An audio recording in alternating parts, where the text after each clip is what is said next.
Put good stuff in your really store focus and you get on sales. what is the input that's going to generate the output.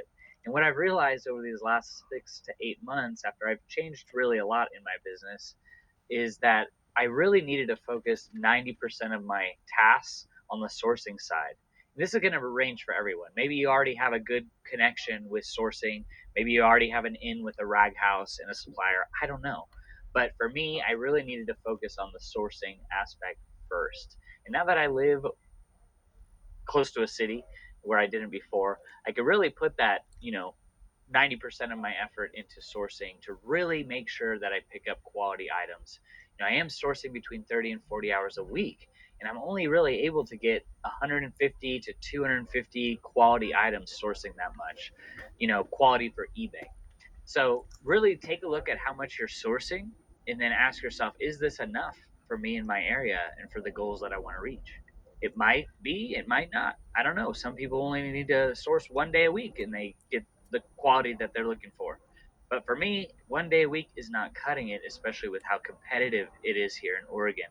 So my promise to you is to please just look up the sell-through rate of these items and make sure that they're hitting a sell-through rate that you're comfortable with before you even get started listing. And by doing that, you're going to really maximize the cash flow that comes into your business, and that you're going to see that money come back that much faster so you can reinvest it into more quality items. And as you begin to scale, get into the 2, 4, 6,000 item range, your metrics may change because there's only so many quality items out there, or you may need to start reaching out to wholesale partners or start sourcing more or hire people locally to help you start sourcing.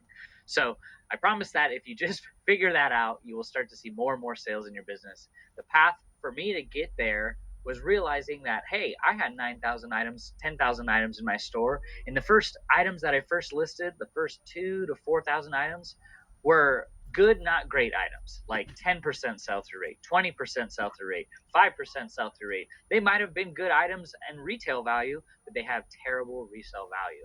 And now I'm delisting a lot of those items and getting them out of my store.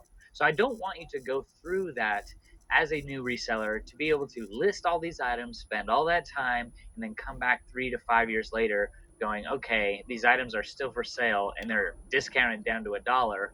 Do I even want to have these clogging up my eBay inventory? So that's in the proof is the increase in sales. For me, I'm taking you through the promise, the path, the proof. The proof is that we are up year over year and expected to do about 20% over last year just by focusing on the sourcing input. I'm listing a lot less items than I was last year. This time last year, I was listing about 50 items a day. Now I'm listing 20 items a day and just focusing on the quality. So going back to it, it's not the amount of items that you're listing every day, it's the quality of those items that you're listing. So I just wanted to make that point that if you can go back, rewatch this, or people that are